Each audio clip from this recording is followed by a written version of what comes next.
사랑하는 여러분, 지금은 어찌 보면 생존이 매우 중요한 때입니다. 그것은 그만큼 우리의 생존이 위협받는 일이 많아졌기 때문이죠. 그런데 이럴 때일수록 정말 중요한 것을 놓치기가 쉽다는 그런 면에서 우리는 조심해야 합니다. 사람이 더 높은 차원의 세계를 생각할 수 있는 것도 생존, 물질 차원의 문제가 어느 정도 해결된 이후에 가능한 것을 우리는 경험합니다.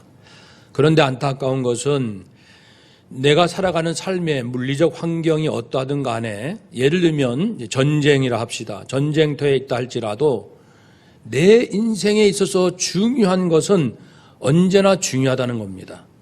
전쟁이 터졌다고 해서 중요한 것을 놓치고서 핑계댈 수는 없지요. 그런데도 우리가 삶이 어려워지면 중요한 것을 놓치기 쉽다는 면이 안타까운 일입니다.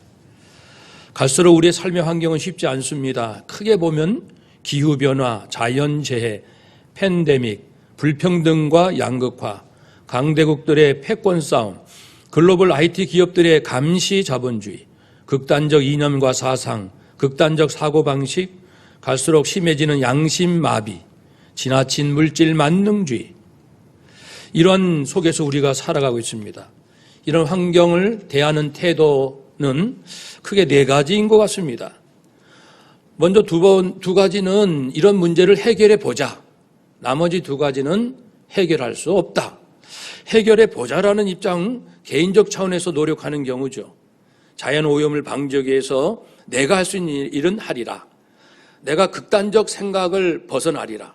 개인이 할 수 있는 일을 노력하겠다는 사람이 있고요. 또 한 가지는 공동체 차원에서 정치, 경제를 통해서 국가 간 협력을 통해서 한번 해결해 보자. 이 두 번째 태도가 있을 것이고, 세 번째는 해결하기를 포기하는 경우입니다. 어차피 이러한 문제들을 나 개인이 어찌한다 해서 좋아질 일은 없지. 그러니까 이제 그런 문제는 나도 몰라. 그저 나는 내 현실 속에서 소위 말하는 소확행, 확실한 작은 행복을 나는 누리고 살 거야. 네 번째는 더 안 좋은 건데요. 이런 인생의 문제 해결하기를 포기하되 현실에서도 노력하는 것이 아니라 가상세계에서 현실을 도피하여 아예 인터넷, 게임, 가상세계에 들어가거나 술과 마약 이런 중독 상태에 들어가서 그 고통을 이겨내려고 하는, 피해보고자 하는 이 네 종류의 태도가 있겠습니다. 성도는 이런 어려운 가운데서 그러나 가장 소중한 믿음과 하나님의 진리를 지키며 살아가고자 노력하는 사람들 아닙니까? 쉽지 않은 환경에서 우리가 성도의 길을 간다는 것, 어떻게 해야 할 것인가? 많은 고민이 필요합니다. 그래서 오늘 다니엘서를 통해서 우리에게 주시는 하나님의 음성을 듣고 다시 한번 새 힘을 얻기 원합니다. 다니엘서를 먼저 간략하게 보면요, 다니엘 하면 에스겔도 함께 떠오르죠. 다니엘은 지금부터 1400년 전 이스라엘 백성의 포로, 1차 포로 때 끌려갔습니다. 에스겔은 2차 때 끌려갔지요. 다니엘, 에스겔 모두 포로 시대의 선자로 활동하였습니다. 다니엘서가 보여주는 핵심 메시지는 이 세상의 주인은 하나님이시다라는 겁니다. 역사는 결코 우연한 사건의 연속이라든지 사람의 뜻대로 되는 것이 아니라는 것을 말씀하죠. 역사 속에는 하나님이 계시고 하나님의 확고한 그 뜻과 계획을 가지고 진행된다는 것을 말씀합니다. 그래서 여러 제국들, 그 바벨론, 페르시아, 헬라, 로마 제국의 흥망성쇠뿐만 아니고 인류의 마지막 그때 있을 일까지 알려주면서 하나님의 경륜에 눈을 뜨라 말씀합니다. 하나님은 이 세상 역사는 죄를 멸하고 하나님의 백성의 구원을 이루어 가시는 하나님의 구원의 역사다라는 것을 증언합니다. 그래서요, 우리 성도는 나라와 국제 정세를 이해함에 있어서 균형 잡힌 감각이 필요합니다. 먼저는 현실적인 이해입니다. 국제적 역학관계를 비롯하여 전쟁의 승패, 나라의 경제적, 사회적, 도덕적 문제 등 다양한 내부 요인도 살피고 그 외 변수로 카타스트로피, 그러니까 대재앙이라 일컬어지는 뜻밖의 천재지변 등도 살펴야 합니다. 그러나 또 하나는 세상을 볼 때 영적 이해가 필요합니다. 앞서 말씀드린 대로 지상 국가의 권력, 이 흥망성쇠는 절대 주권자 하나님의 주권적 섭리 안에 있습니다. 다시 말해 지상 국가와 권력의 흥망은 만왕의 왕 만주해 주신 여호와 하나님, 그분의 통치와 주권 행사 섭리를 배제하고서는 올바르게 이해하기가 어렵습니다. 특별히 다니엘서는요, 하나님께서 인간 역사, 아주 구체적인 이 세속의 역사에 너무나도 치밀하게 개입하고 계신다는 것을 드러내시는데 누구를 통하여? 뜻밖에도 이 세상 제국의 왕들의 입술을 통해서 드러나게 하십니다. 바벨론의 느부갓네살 왕, 그는 예루살렘을 멸망시켰던 강력한 왕이었죠. 그러나 꿈의 사건을 통해서 어린 포로인 다니엘을 통하여 하나님이 모든 신보다 뛰어나다는 것을 인정하고 말지요. 다니엘서 4장에 나오지요. 느부갓네살 왕은 천하에 거주하는 모든 백성들과 나라들과 각 언어를 말하는 자들에게 조서를 내리노라. 내가 원한다. 너에게 큰 평강이 있을지어다. 지극히 높으신 하나님이 내게 행하신 이적 놀란 일을 내가 알게 하기를 즐겨하노라. 참으로 크도다. 그 하나님의 이적이요 참으로 능하도다. 하나님의 놀라운 일이요. 하나님의 나라는 영원한 나라요. 하나님의 통치는 대대에 이르리로다. 라고 고백을 했습니다. 뿐만 아니라 또 느부갓네살은 이제 개인의 어떤 체험이 있습니다. 하나님께서 뭐라고 하신 말씀이 그대로 자기가 이제 당하게 되죠. 육체적 고통입니다. 그래서 소처럼 풀을 먹고 몸이 하늘 이슬에 젖고 머리털이 독수리 털과 같이 자라고 손톱은 새 발톱같이 되는 폐인이 되는 그러한 일을 겪게 되거든요. 그러나 하나님께서 때가 되어 그 고통이 이제 사라지게 하십니다. 회복시켜 주시죠. 그 다음에 그는 고백합니다. 다니엘 4장 32절에 그 기한이 참에 이제 그 고통이 다 지나가고 나 느부갓네살이 하늘을 우러러 보았더니 내 총명이 다시 내게로 돌아왔다. 이는 내가 지극히 높으신 이에게 감사하며 영생하시는 이를 찬양하고 경배하였다. 하나님의 권세는 영원한 권세요 하나님의 나라는 대대에 이르리로다. 이렇게 말씀합니다. 이렇게 고백합니다. 그리고 6장에 보면요, 그 바벨론 제국을 무너뜨린 이제 페르시아, 중간에 그 메데 페르시아라는 과도기 제국이 있습니다. 그때 제왕이 다리오 왕입니다. 다리오 왕도 증언하죠. 어떻게 해요? 사자굴에 던져진 다니엘이 사자에게 죽지 않고 살아나온 모습을 보고서 6장 26절 이하에 그가 크게 놀라고 깨닫고 이제 백성들에게 조서를 내립니다. 조서를 내리노라. 내 나라 관할 아래에 있는 사람들은 다 다니엘의 하나님 앞에서 떨며 두려워할지니 그분은 살아계신 하나님이시요 영원히 변하지 않으실 이시며 그의 나라는 멸망하지 아니할 것이요 그의 권세는 무궁할 것이며 그분은 구원도 하시며 건져내기도 하시며 하늘에서든지 땅에서든지 이적과 기사를 행하시는 분으로서 다니엘을 구원하여 사자의 입에서 벗어나게 하였음이라. 이렇게 백성들에게 여호와를 섬기라고 말합니다. 놀랍지요? 그 포로로 끌려간 청소년 그 다니엘 그 친구들을 통해서 제국의 왕들이 벌벌 떨며 하나님을 인정하게 되는 이 놀라운 역사. 하나님은 분명히 인간 역사에 생생히 개입하십니다. 그러면서 다니엘서는요, 인간 제국은 있다 사라지지만 영원한 나라가 올 것이다 라는 것을 2장 44절에서 말씀하죠. 이 여러 왕들의 시대에 하늘에 하나님이 한 나라를 세우시리니 이것은 영원히 망하지도 아니할 것이요 그 국권이 다른 백성에게로 돌아가지도 아니할 것이요 도리어 이 모든 나라를 쳐서 멸망시키고 영원히 설 것이라. 영원히 서는 나라가 있다. 즉 주님이 재림하심으로, 아니 이미 우리 안에도 하는 나라가 있고 다시 오실 예수님을 통하여 부활을 통하여 완전한 새하늘과 새 땅의 그 나라를 증언하고 있습니다. 그러니까 우리 성도들은 나라와 국제 정세를 이해할 때 각국의 지도자들의 나름 인간적인 의지와 현실적인 계획을 갖고 있다는 것을 이해하면서 또 한편 하나님께서 인류 구원을 위하여 하나님 방식대로 나라의 운명을 움직이고 계신다. 개인의 삶을 다스리신다는 것을 함께 통찰해야 합니다. 이런 하나님의 구원의 역사를 행하실 때 우리가 기억할 것은 하나님은 당신의 사람들을 부르신다는 겁니다. 당신의 종들을 사용하신다는 것입니다. 다니엘서에서 등장하는 사람은 물론 다니엘과 그 세 친구들 얘기 아닙니까?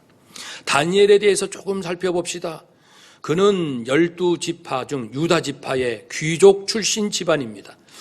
그래서 높은 수준의 교육을 받고 어릴 적부터 말씀으로 믿음을 잘 훈련받은 자이지요. 그렇지만 이 청소년 시기의 다니엘이 그렇게 훈련을 받았다 할지라도 어린 나이에 포로로 끌려갈 때 어릴 적부터 누누이 들어왔던 우리나라는 하나님께서 지켜주시고 하나님께서 택하셨단다. 전 세계 어느 누구도 이스라엘을 건드리지 못하지.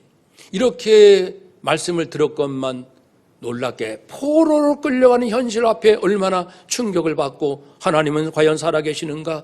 우리나라는 선민이 맞는가? 그리고 무너지는 자기의 자존감, 무기력, 패배감 이런 것 속에 아마 삶을 포기했을지도 모릅니다. 일반적으로 그럴 환경이 충분합니다. 그런데 놀랍게도 이 청소년 다니엘은 그것을 극복하고 모든 어려움을 극복하고 오히려 바벨론 왕의 신임을 얻고 바빌론 전역을 통치하는 관리하는 총리까지 될 수 있었다. 어떻게 다니엘이 그럴 수 있었을까요? 그에게서 발견하는 5가지 놀라운 것이 있어요. 그는 변화에 잘 적응합니다. 여기에 있던 바벨론에 있던 예루살렘에 있던 변화를 잘 받아들이고 적응을 잘하는 능력이 있고요. 자신감이 있습니다. 포로로 끌려갔지만 느부갓네살 왕의 꿈을 해석을 자신 있게 하고 벽에 쓰인 글자를 해석하고 벨사살 왕에게 심판이 임박했다라고 말할 때도 담대하게 말하고 그 안에 믿음이 있었기 때문에 어린 나이지만 어른 앞에 왕 앞에 권력자 앞에 당당했은 이 자신감이 있었고요. 그는 하나님의 영광을 위해서 나는 살겠노라라는 확고한 인생의 목표가 있었고요. 그리고 대인관계가 참 좋았습니다. 좋은 믿음의 친구들을 가졌고 사람들에게 해를 끼치지 않고 악을 행하지 않습니다. 언제나 선을 행하면서 사람들에게 선대했고요. 균형 감각이 있었습니다.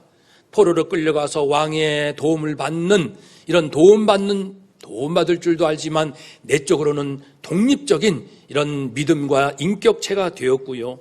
기도하는 사람이었지만 하나님의 말씀을 붙든 균형 감각이 있었던 이 다니엘이었습니다. 이 모든 것이 가능했던 것은 그가 하나님과 지속적으로 소통했기 때문입니다. 하나님과의 만남을 계속하면 그렇게 됩니다. 그래서 우리가 금년에 성경 1년 1독 하자는 겁니다. 살아있는 말씀대로 온 가족이요 살아나면은 다니엘처럼 그 이상의 풍성한 많은 선물을 받아서 우리의 환경이 전쟁터든 포로든 정말 경제적으로 어려운 가운데 있든 우리는 오뚜기처럼 일어설 겁니다. 그리고 많은 사람들 앞에 하나님은 살아계시다. 내 인생을 보십시오. 우리 가정을 보십시오. 증언할 수 있습니다. 그래서 우리는 이 오후 5시에 미리 다음날 읽을 말씀을 전해드리지 않습니까? 그때 이제는 음성까지도 올려드립니다. 점점 이제 또 방법들을 개발해서 더 많은 은혜를 받을 수 있도록 우리가 함께 노력하고 있지요. 이제 본문을 살펴봅시다. 다니엘서 12장 중에 후반부에서는 4가지 환상이 나옵니다. 4가지 환상 중에 마지막은 10장, 11장, 12장.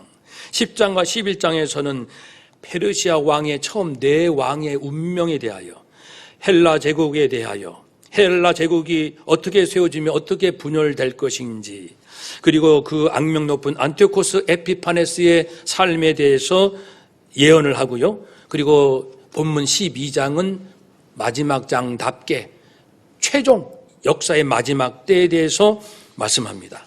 1절에 보면 역사 마지막 때 천사 미가엘이 활약하고 대환란이 일어나나 성도가 구원받을 것을 말씀합니다. 그때 너의 민족이 호위하는 큰 군주 미가엘이 일어날 것이요 또 환란이 있으리니 이는 개국 이래로 그때까지 없던 환란일 것이다. 그때에 내 백성 중 책에 기록된 모든 자가 구원을 받을 것이다.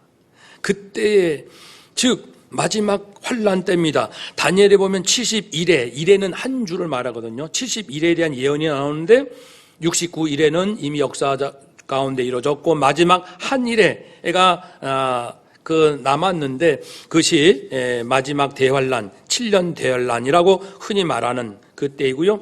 그래서 3년 전 3년 반, 후 3년 반 이렇게 나누는데 후 3년 반 때 적그리스도의 출현으로서 성도와 교회가 극도로 핍박을 받을 것을 말씀하고 있습니다. 그런 때에 너의 민족을 호위하는 대군 미가엘이 일어난다. 미가엘은 천사장입니다. 적그리스도의 세력이 극에 달아 하나님을 대적할 그때에 천사와 또 함께하는 천사들이 등장합니다. 백성들을 구원하여 그들을 지키고 보호하여 주신다. 그러니까 이 세상에는요, 우리가 볼 때는 미국, 중국, 일본 이런 나라가 보이지만 영적으로 보면은 하나님의 천사들과 악령의 싸움도 있다는 겁니다. 그 대리인이 꼭 결국 또 사람들이기도 하지만은 그렇기 때문에 우리는 영적 싸움이 진행되고 있다는 것을 깨달아야 하지요. 마지막 때 일어나는 가장 큰 영적 전투를 요한계시록에서는 아마겟돈 전쟁이라고 부릅니다. 환란이 있을 것입니다. 물론 그때 다니엘 시대에 가까운 곳은 안티오쿠스 에피파네스에 가공할 만한 이스라엘의 그 핍박을 의미하지만 멀리는 말씀드린 대로 예수님 재림 전에 있을 그런 적그리스도로 인한 심각한 박해를 뜻합니다. 예수님께서도 마태복음 24장에서 종말에 있을 대환란에 대해서 이렇게 말씀하셨죠. 창세로부터 지금까지 이런 환란이 없었고 후에도 없으리라.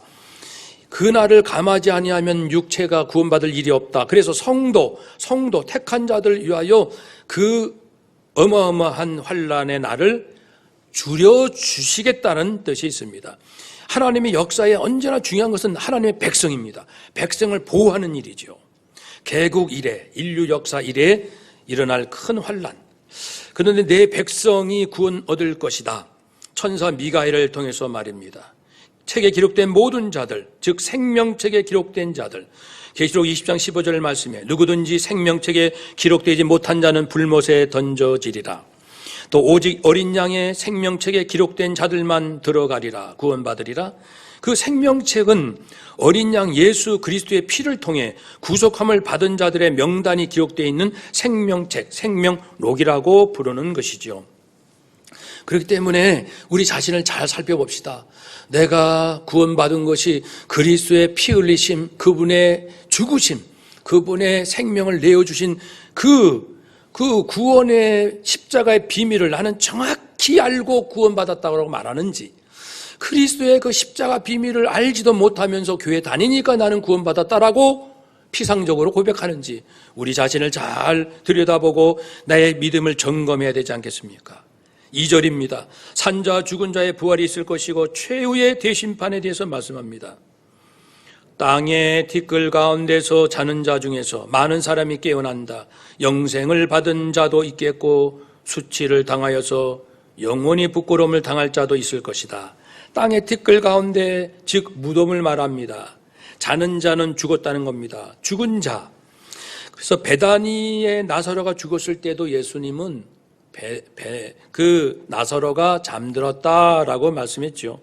스데반 집사님이 박해자들에 의해서 돌에 맞아 죽었을 때도 기록하기를 스데반이 잠들었다 표현하죠. 데살로니가 교인들에게 사도 바울이 부활을 설명할 때 먼저 잠든 자들이 일어선다. 예수님 재림하실 때 잠든 자가 먼저 부활한다. 즉 먼저 믿고 죽은 자들이 부활한다. 그래서 이 잠들었다라는 것은 죽음을 의미합니다. 그런데 깨어납니다. 마지막 때 부활한다는 것을 뜻합니다. 영혼뿐 아니라 육체까지 말입니다. 육체의 부활. 우리는 몸의 부활을 기다리고 있습니다. 다시는 썩거나 죽지 않고 죄를 범하지 않는 그러한 몸, 예수님의 부활처럼 우리도 몸으로 부활하지요. 영혼뿐 아니라 새로운 몸을 받은 우리가 부활하게 됩니다. 그러나 수치를 당하는 자도 있어요. 주님 오셨을 때 주님을 거부한 자들은 부끄러움을 당할 것이라고 말씀합니다. 주님의 재림의 때는 그러므로 영광 가운데 거할 자와 수치를 당할 자로 이제 나누어지고, 이 수치당한 자들은 어떻게 해요? 마지막 백보자 심판대에 악인도 부활하여 심판대 앞에 서서 그의 죗값으로 영원한 불못에 던져진다고 했습니다. 사랑하는 여러분, 그러므로 우리는 지금 코로나 상황에서 언제나 주님의 재림, 나의 부활을 소망하고 영원한 나의 그 부활한 몸으로 누릴 것을 소망하면서 지금의 현실이 물론 괴롭고 힘들어요. 그러나 이것을 이겨낼 수 있는 충만함, 영적 충만함, 말씀, 은혜, 권능이 충만한 그런 삶이 되시기를 축복합니다. 3절입니다. 지혜자와 의인에 대한 보상이 있다는 것을 말씀합니다. 지혜 있는 자는 궁창의 빛과 같이 빛날 것이요 많은 사람을 옳은 대로 돌아오게 하는 자는 별과 같이 영원토록 빛나리라. 지혜 있는 자는요 많은 사람을 옳은 대로 돌아온 자 같은 의미입니다. 지혜 있는 자는 신실하고 경건한 삶을 사는 자를 말합니다. 신실하고 경건한 사람들, 자기도 그렇지만 그렇게 살도록 다른 사람을 도와주는 사람, 그런 사람들이 궁창의 빛같이 빛난다. 그러면 신실하고 경건하다는 것은 뭘까요? 쉽게 우리가 이해하면은 알기 쉽게 얘기하면 알고 받고 모시고 순종하는 자, 알고 받고 모시고 순종하는 자, 알고 그리스도의 십자가의 비밀을 아는 것을 말합니다. 모든 만물을 하나님이 창조하셨습니다. 이것이 아니고요.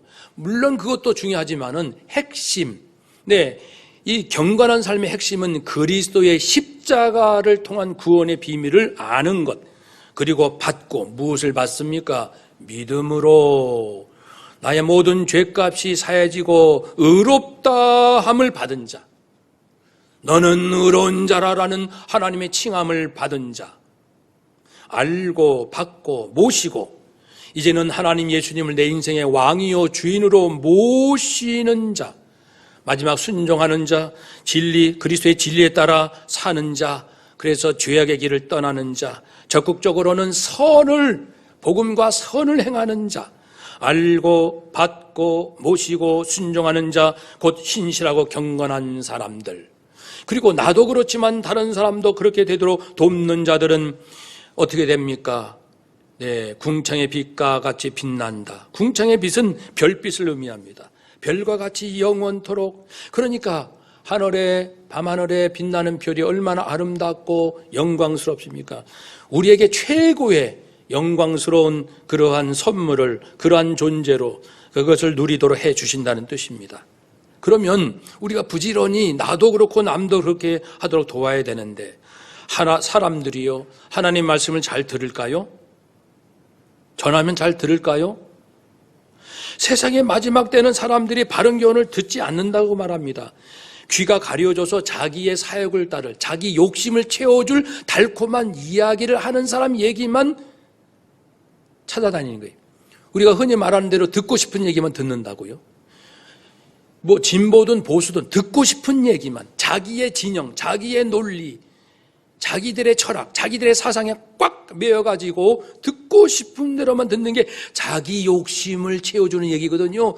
이렇게 하면 너 성공할 수 있어, 권력을 얻을 수 있어, 부자가 될 수 있어, 이렇게 하면 너는 행복하게 잘 살 수 있어, 이렇게만 해라.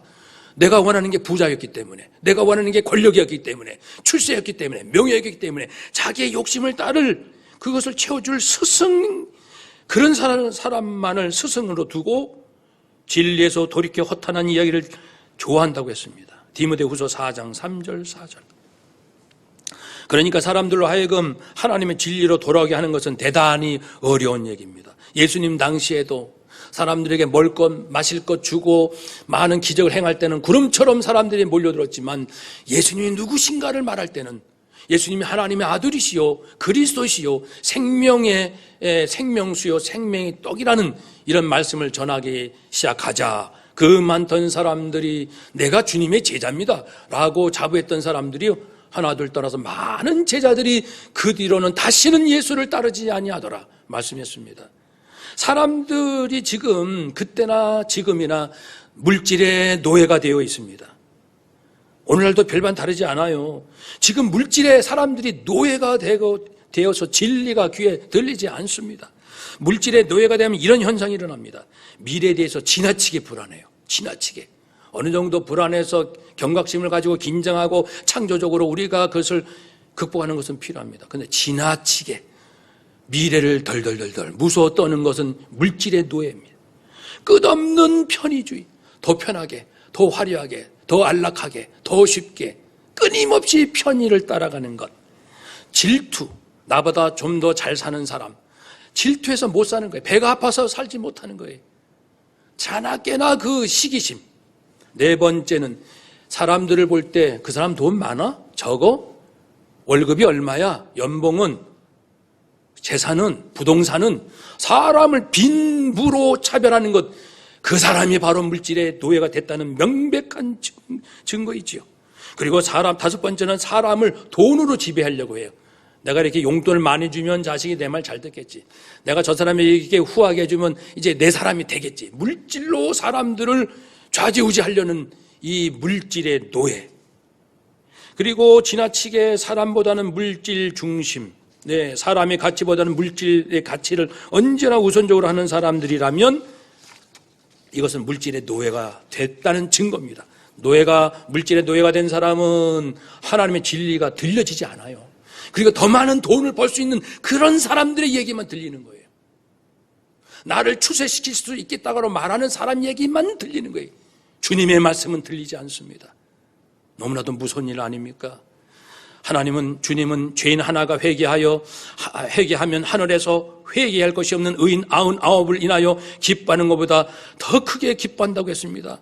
주님도 천사들도 한 사람이 회개하여 돌아왔다고 그렇게 기뻐하는데 우리는 사람이 회개하여 돌이켜 주님 앞에 오는 데는 별로 관심이 없고 부자 되는 데에만, 출세하는 데에만 온 마음이 다 쏠려 있다면 우리는 실패한 인생을 사는 것이죠. 마태복음 5장 19절에서 말씀합니다. 누구든지 이 계명 중에 지극히 작은 것 하나라도 버린다면, 이게 무슨 하나님 말씀이야. 이거 지킨다고 뭐가 달라져? 이거 지킨다고 누가 인정해줘? 작은 거, 시시한 거 이라고 버리고 또 그렇게 하나님 말씀을 무시하도록 가르치는 자는 천국에서 지극히 작다 일컬음을 받을 것이요, 누구든지 하나님의 작은 말씀이라도 이것을 자기가 행하고 남도 행하도록 가르치는 자, 이런 자는 천국에서 큰 자다 일컬음을 받으리라. 이런 자가 궁창의 별과 같이 빛나는 인생이 될 것이다 말씀했습니다. 그래서 디모데 후서에서 2장에서도 바울은 하나님의 사람들 주의 종들이여 잘 들으시오. 여러분 다투지 마세요. 모든 사람에 대하여 온유한 마음으로 잘 주의 진리를 가르치시고 참으세요. 오래오래 참으십시오. 여러분을 거칠게 대하고 거역하고 여러분을 힘들게 하는 사람이 있습니까? 온유함으로 오직 내 사상과 내 철학으로 훈계하지 말고 그리스도의 말씀으로 훈계하시고, 그러면 그들이 회개하여 하나님 진리로 돌아올 수 있지 않겠습니까? 그들이 깨어서 나서 마귀의 올무에서 벗어나서 하나님께로 돌아오지 않을까요? 이런 말씀을 했습니다. 결론입니다. 우리는요, 지금 이렇게 어려운 때일수록 정신 바짝 차리고 신실하고 경건하게 살도록 애를 써야 합니다. 그러기 위해서는 첫 번째, 이제는 내가 그렇게 살고 중요한 걸 놓치지 않고 남도 그렇게 살도록 돕는 것이 가장 중요하다. 내 인생에. 신실하고 경건하게 사는 것이 내 인생에 가장 중요하다. 이거 첫 번째고요.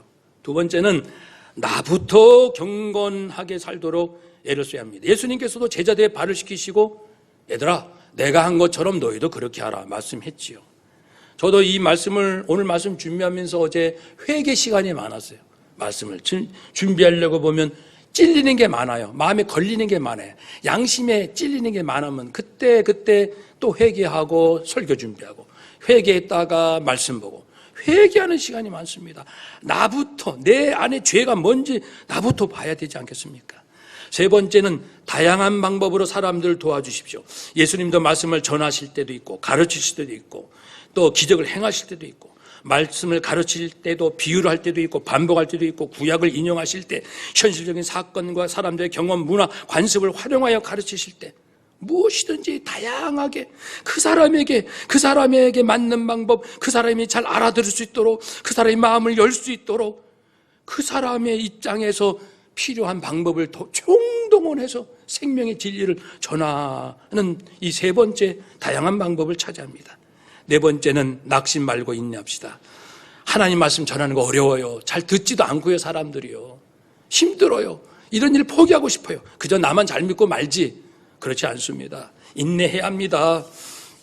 예수님께서 전하셔도요, 말씀을 전하셔도 변화될 사람은 변화되고 완악하게 될 사람은 어차피 완악하게 되더라고요. 사도 바울이 복음을 전해도요. 그러니까 우리가 복음을, 사랑을, 이런 것을 전한다고 했을 때 좋은 반응이 오면 좋지요. 그러나 그렇지 않는 반응이 온다고 해서 낙심하지 말고요. 그러려니 하고 기다립시다. 끝까지 말입니다. 우리는 주님 앞에서 사람들로 하여금 옳은 대로 돌아올 수 있도록 내 역할만 잘하면 됩니다. 포기하거나 낙심할 것도 없고요. 실망할 것도 없습니다. 끝까지 갑시다. 어두운 바닷길에서 가장 필요한 것은 배를 안전한 폭으로 인도하는 등대의 불빛이 아닙니까? 목마른 사람들에게 정말 필요한 것은 그 목을 축일 수 있는 생수 아닙니까? 그러니 우리도 우리의 가까운 성도, 가족, 친척, 친구, 직장 동료, 이웃에게 등대의 불빛이 됩시다. 사막의 생수가 됩시다. 어차피 인생은 한 번입니다. 빨리빨리 지나갑니다. 후회하지 않도록 삽시다. 우리가 이렇게 애를 쓰면 분명 세상은 달라질 것입니다. 세상에 대해서 한탄만 하지 맙시다. 우리 안에 계신 하나님 예수님 성령님이 우리를 도와주실 것입니다. 부디 성도님, 저도 그렇고 우리 모두 날마다 생명의 역사가 일어나는 위대한 승리자로 살아가시기를 주님의 이름으로 축복합니다. 아멘. 기도하겠습니다.